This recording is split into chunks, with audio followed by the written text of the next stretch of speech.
Detect, delete, এবারে deport. আজ থেকে আমরা এই আইন কার্যকর করলাম।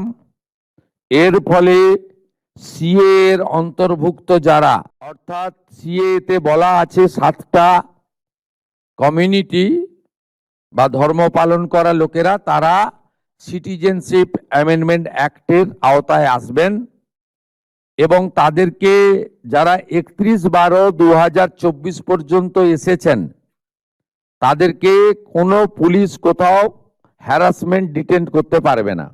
সিএ এর আওতায় যারা নেই তারা হলেন কমপ্লিটলি অবৈধ অনুপ্রবেশকারী ইনফিল্ট্রেটর। তাদেরকে সরাসরি রাজ্য পুলিশ গ্রেপ্তার করবে এবং ডিটেন করবে এবং হ্যান্ডওভার করবে বিএসএফ এর হাতে।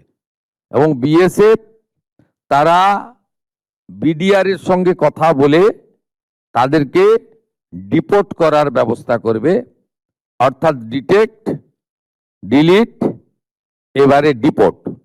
এই আইন আজ থেকে কার্যকর হলো। মাননীয় ডিজিপিকে এবং হোম সেক্রেটারিকে বলে দেওয়া হলো পশ্চিমবঙ্গের বর্ডার সন্নিহিত সমস্ত থানাগুলিতে এই আইন দেশের স্বার্থে, পশ্চিমবঙ্গের স্বার্থে আমরা আজ থেকে কার্যকর করলাম।